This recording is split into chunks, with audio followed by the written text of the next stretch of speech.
ഈശോമിശിഹായ്ക്ക് സ്തുതിയായിരിക്കട്ടെ. ആത്മീയഭോജ്യത്തിൽ നാം ഇന്ന് വിചിന്തനം ചെയ്യുന്നത് വളരെ രസകരമായ ഒരു ടോപ്പിക്കാണ്. ഒരു യുവതിയിൽ നിന്ന് ഞാൻ മനസ്സിലാക്കിയൊരു കാര്യം, പ്രാർത്ഥിച്ചത് ഒരു കൊന്ത, പക്ഷെ അവൾക്ക് പോകാൻ പറ്റിയത് 9 രാജ്യങ്ങളിൽ. ചിലർക്ക് തോന്നിയേക്കാം കൊന്ത പ്രാർത്ഥിച്ചതിൻ്റെ ഫലമായിട്ട് അവൾ പല രാജ്യങ്ങൾ ശരിക്കും ടിക്കറ്റൊക്കെ എടുത്ത് സന്ദർശിച്ചതാണെന്ന്. അല്ല, അവൾ സൂചിപ്പിച്ചൊരു കാര്യം, ഞങ്ങൾക്ക് സന്ധ്യാപ്രാർത്ഥന എന്ന് പറഞ്ഞാൽ കൊന്ത, ചിലപ്പോഴേ ഉള്ളു മര്യാദയ്ക്കുള്ള കൊന്ത, അല്ലെങ്കിൽ ഷോർട്ടാക്കി ഒരു കൊന്തയില്ല എന്ന് വരുത്തി അങ്ങനെയൊക്കെ മുമ്പോട്ട് പോകും. അവൾ പറഞ്ഞത് ഈ സമയത്ത് പോലും മിക്കവാറും അതിനിടയ്ക്ക് ഇരുന്ന് ഉറങ്ങും. ഈ ഉറക്കമല്ലെങ്കിൽ പല വിചാരം, അതിൻ്റെ ഭാഗമായിട്ടാണ് അവൾ പറഞ്ഞത് ഒരു കൊന്ത, അതിൻ്റെ സമയത്ത് ഞാൻ 9 രാജ്യങ്ങൾ സന്ദർശിച്ചു ഭാവനയിൽ. പറഞ്ഞത് കൊന്തയ്ക്ക് ഇച്ചിരി കൂടെ നീളം ഉണ്ടായിരുന്ന 2 രാജ്യത്തൂടെ പോയതിന്. ഇന്ന് ഈ രീതിയിലൊക്കെ പ്രാർത്ഥിച്ച് മുമ്പോട്ട് പോകുന്ന വ്യക്തികളെ കാണാൻ പറ്റും. വലിയ കാര്യമായിട്ട് എന്തെങ്കിലും അതിൽ നിന്ന് പ്രതീക്ഷിക്കാൻ പറ്റുമോ? കാരണം ദൈവവചനം നമ്മളെ പഠിപ്പിക്കുന്നത് ഇങ്ങനെയുള്ള ചില പ്രാർത്ഥനകൾ വെറുതെ വാമൊഴിയ അല്ലെങ്കിൽ നമ്മുടെ വാ കൊണ്ട് ചൊല്ലിക്കൂട്ടുന്ന പ്രാർത്ഥനകൾ, എൻ്റെ റിസൾട്ട് വചനം പഠിപ്പിക്കുന്നുണ്ട്, വ്യർത്ഥമായി നീ എന്നെ ആരാധിച്ചു. മത്തായി 15:8-9 വചനങ്ങൾ വായിച്ചാൽ അതിൻ്റെ കാതലായ സന്ദേശം അതാണ്, വ്യർത്ഥമായി നീ എന്നെ ആരാധിച്ചു. നമ്മൾ ആരാധിച്ചാൽ അതിന് ഫലമുണ്ടാകണം. ഇനി അതിന് പ്രാർത്ഥിക്കേണ്ടതുപോലെ നമ്മൾ പ്രാർത്ഥിക്കണം എന്നുള്ളത് കർത്താവിൻ്റെ വചനം നമ്മെ പഠിപ്പിക്കുന്ന കാര്യമാണ്. ആദ്യമായിട്ട് നമ്മൾ മനസ്സിലാക്കിയിരിക്കേണ്ട ഒരു കാര്യം, ഒരു മാർപ്പാപ്പ സൂചിപ്പിച്ചൊരു കാര്യമുണ്ട്, ധ്യാനാത്മകമല്ലാത്ത ജപമാല ആത്മാവില്ലാത്ത ശരീരം പോലെയാണ്. വേണമെങ്കിൽ ധ്യാനാത്മകമല്ലാതെ എന്താ പറയണത് എന്ന് പോലും നമ്മൾ ബോധമില്ലാതെ കുറേ കാര്യങ്ങൾ ചൊല്ലിക്കൂട്ടാൻ പറ്റും. ധ്യാനാത്മകമല്ലാത്ത ജപമാല വർഷങ്ങളായിട്ട് നമ്മൾ ഈ ചൊല്ലി നമുക്കത് മനഃപ്പാടമാണ്. വേറെ എങ്ങോട്ട് നോക്കിയാലും വേറെ എന്തെല്ലാം ചിന്തിച്ചാലും ഈ വാക്കുകൾ അത് വന്നുകൊണ്ടിരിക്കും. അങ്ങനെ വേണമെങ്കിൽ നമുക്ക് വെറുതെ ചൊല്ലിക്കൂട്ടുന്ന കുറച്ച് പ്രാർത്ഥനകൾ, അതേക്കുറിച്ച് മാർപ്പാപ്പ സൂചിപ്പിച്ചത്, അങ്ങനെ കുറേ കാര്യങ്ങൾ ചൊല്ലിക്കൂട്ടിയാലും ആത്മാവില്ലാത്ത ശരീരം പോലെയാണ് ആ പ്രാർത്ഥനകൾ. അത് വ്യർത്ഥമായ ആരാധനയാണെന്ന് കർത്താവിൻ്റെ വചനം കൃത്യമായി നമ്മെ പഠിപ്പിക്കുകയും ചെയ്യുന്നുണ്ട്. ഹോശേയുടെ പുസ്തകം 6-ാം അധ്യായം 3-ാമത്തെ വചനം പഠിപ്പിക്കുന്നത് എന്താണ്? കർത്താവിനെ അറിയാൻ ഏകാഗ്രതയോടെ അവിടുത്തെ സമീപിക്കുക. ഫോക്കസ് വളരെ ആവശ്യമാണ്, ഏകാഗ്രത. ഈ പല വിചാരത്തിൽ നമ്മൾ എന്തെങ്കിലും ചൊല്ലിവിടുന്നത് ഏകാഗ്രതയോടുകൂടിയാണോ? അല്ല. അതുകൊണ്ട് റിസൾട്ടും വ്യത്യസ്തമായിരിക്കും എന്നുള്ളത് നാം മനസ്സിലാക്കണം. ജെറമിയ 12:2 അവിടെയും മത്തായി 15:8-9 വചനങ്ങളുടെ സന്ദേശം തന്നെയാണ്. ഇവരുടെ അധരത്തിൽ ഞാനുണ്ട്, ഹൃദയത്തിൽ ഞാനില്ല. ഇസ്രായേൽ ജനത്തെക്കുറിച്ച് ഒരു പരാതിയായിട്ട് കർത്താവ് പറഞ്ഞൊരു കാര്യമാണ്, അധരസേവ അവർ ചെയ്യുന്നുണ്ട്, അതൊരു ഹൃദയത്തിൽ നിന്നുള്ള പ്രാർത്ഥനയാക്കി അവർ മാറ്റുന്നില്ല. വീണ്ടും നമ്മൾ കാണുന്നുണ്ട് യാക്കോബ് 2-ാം അധ്യായം 17-ാമത്തെ വചനം എടുത്താൽ അവിടെ പറഞ്ഞിരിക്കുന്ന മറ്റൊരു കാര്യമാണ്, ഒരു കോമ്പിനേഷൻ അവിടെ കാണിച്ചിരിക്കുന്നത് കാണാൻ പറ്റും.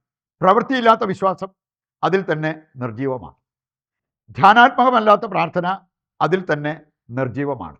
ഇങ്ങനെയുള്ള അവസ്ഥ വിട്ടിട്ട് ശരിക്കും പ്രാർത്ഥിക്കുന്ന വ്യക്തികളുടെ ആ ഒരു അവസ്ഥയിലേക്ക് നമ്മളെ തന്നെ ഉയർത്താൻ നമുക്ക് സാധിക്കണം. പ്രാർത്ഥനയിൽ വരാവുന്ന ചില അപാകതകൾ കർത്താവിൻ്റെ വചനം കൃത്യമായിട്ട് നമ്മെ പഠിപ്പിക്കുന്നുണ്ട്. യോഹന്നാൻ 9:31 പറഞ്ഞിരിക്കുന്നത്, പാപിയുടെ പ്രാർത്ഥന ദൈവം കേൾക്കുന്നില്ല. നമ്മുടെ പ്രാർത്ഥന സ്വർഗത്തിൽ എത്തണമെങ്കിൽ, ദൈവം കേട്ട് അതിന് ഫലമുണ്ടാകണമെങ്കിൽ പാപം പിടിയാനുള്ള ആ ഒരു മനസ്സ് നമ്മൾ കാണിക്കണം. ജോബ് 35:13 വായിച്ചാൽ അവിടെ പറഞ്ഞിരിക്കുന്നത്, പൊള്ളയായ നിലവിളി അത്യുന്നതനായ ദൈവം സ്വീകരിക്കത്തില്ല. നമ്മൾ ഒച്ചകൂട്ടിയാൽ പോരുന്നു, അത് പൊള്ളയായ നിലവിളിയാണെങ്കിൽ ദൈവം അത് കേൾക്കില്ല എന്നുള്ളത് വചനം നമ്മെ പഠിപ്പിക്കുകയാണ്. മത്തായി 6:7 വായിച്ചാൽ അവിടെ പറഞ്ഞിട്ടുണ്ട്, ഈ ഒരുപാട് കാര്യങ്ങൾ നമ്മൾ പറഞ്ഞ് അവതരിപ്പിക്കുന്നതിലല്ല പ്രാർത്ഥന മനോഹരമാകുക. വചനം പറയാണ്, നീ ചോദിക്കാതെ തന്നെ നിൻ്റെ ആവശ്യങ്ങളെല്ലാം അറിയുന്നവനാണ് നിൻ്റെ ദൈവം. അതുകൊണ്ട് ഒരുപാട് വാക്കുകൾ അതല്ല പ്രാർത്ഥനയിൽ പ്രധാനപ്പെട്ടത്. 1 പത്രോസ് 3-ാം അധ്യായം 7-ാമത്തെ വചനം പഠിപ്പിക്കുന്നത് എന്താ?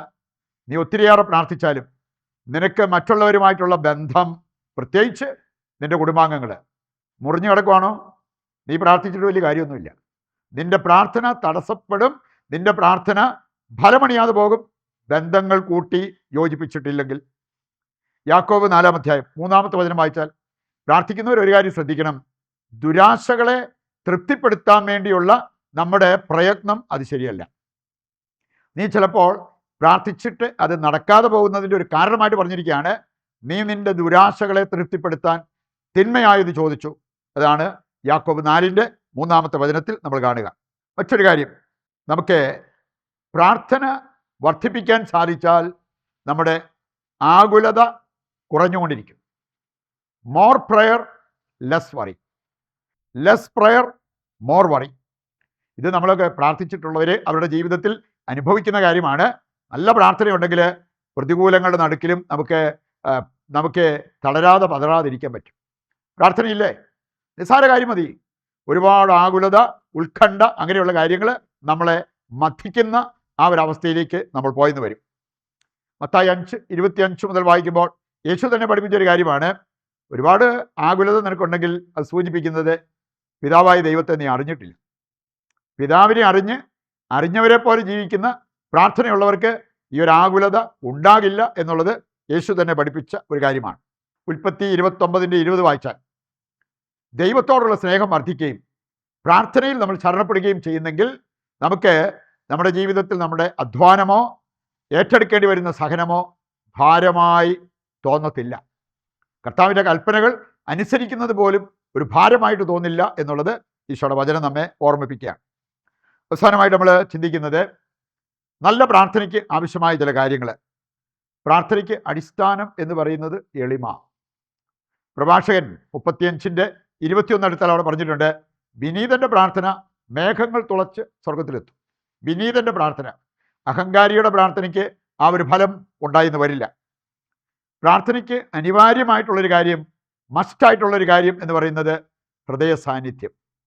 നമ്മൾ എന്താണ് പ്രാർത്ഥിക്കുന്നത്, ആരോടാണ് പ്രാർത്ഥിക്കുന്നത്, അവർ അവബോധത്തോടു കൂടി പ്രാർത്ഥിക്കുന്നെങ്കിൽ ഒരുപാട് സമയമെടുക്കുന്നില്ലെങ്കിലും ഹൃദയ സാന്നിധ്യത്തിലുള്ള പ്രാർത്ഥനയ്ക്ക് ഫലമുണ്ടാവും. അതാണ് മത്തായിയുടെ സുവിശേഷം 6-ാം അധ്യായത്തിൻ്റെ 7 മുതലുള്ള വചനഭാഗം വായിക്കുമ്പോൾ അവിടെ നമുക്ക് മനസ്സിലാക്കാൻ പറ്റുക. മറ്റൊന്ന്, പ്രാർത്ഥനയ്ക്ക് വേണ്ടത് അഭിഷേകം. വിശുദ്ധ തോമസ് അക്വിനാസ് അദ്ദേഹം പറഞ്ഞത്, പയറ്റി is the unction of prayer. പ്രാർത്ഥനയുടെ അഭിഷേകം എന്ന് പറയുന്നത് ഭക്തി. എന്താ ശരിക്കും ഭക്തി? തിന്മയെ വെറുക്കുന്നത്. അങ്ങനെ തിന്മയെ വെറുത്ത് നമ്മൾ ദൈവവിചാരത്തിൽ ജീവിക്കുമ്പോൾ അവിടെയാണ് നമ്മുടെ പ്രാർത്ഥന നന്നാകുന്നത്. പ്രാർത്ഥന കൂടുതൽ ശക്തമാകാൻ, ഫലസംദായകമാകാൻ ചെയ്യാവുന്ന ചില കാര്യങ്ങൾ തോബിത്ത് 12:8 വായിച്ചാൽ കാണാൻ പറ്റും. ഉപവാസം, നീതി, ദാനധർമ്മം. ഈ 3 കാര്യങ്ങൾ നിൻ്റെ പ്രാർത്ഥനയെ സപ്പോർട്ട് ചെയ്യുന്നുണ്ടെങ്കിൽ നിൻ്റെ പ്രാർത്ഥന ഒരുപാട് ശക്തമാകും, ഫലസംദായകമാകും. ഒരു ബോധ്യത്തോടെ പ്രാർത്ഥിച്ച് മുന്നേറുവാൻ വേണ്ട കൃപയ്ക്കായി നമുക്ക് ദിവ്യകാരുണ്യത്തിൻ്റെ സന്നിധിയിൽ പ്രാർത്ഥിച്ച് ദിവ്യകാരുണ്യ ആശീർവാദവും സ്വീകരിക്കാം. ദൈവത്തിൻ്റെ വചനം ഹൃദയത്തിലേക്ക് ഏറ്റെടുത്തവരാണ് നമ്മൾ. ദിവ്യകാരുണ്യത്തിൻ്റെ ആശീർവാദത്തിനായിട്ട് നമ്മൾ പ്രാർത്ഥിച്ചൊരുങ്ങുന്നു. നിങ്ങളുടെ പ്രത്യേക നിയോഗങ്ങളെല്ലാം ഈ അൾത്താരയിൽ സമർപ്പിച്ച് ദൈവത്തിൻ്റെ അനുഗ്രഹത്തിനായിട്ട് യാചിക്കുക. നമ്മുടെ പ്രാർത്ഥനാ നിയോഗങ്ങൾ കർത്താവ് കൈക്കൊള്ളുന്നു എന്ന വിശ്വാസത്തോടെ ദൈവത്തെ സ്തുതിച്ചുകൊണ്ട് ദിവ്യകാരുണ്യത്തിൻ്റെ ആശീർവാദം നമുക്കിപ്പോൾ സ്വീകരിക്കാം. യേശുവേ നന്ദി, ഹല്ലേലൂയ. യേശുവേ ആരാധന, യേശുവേ നന്ദി, യേശുവേ സ്തുതി.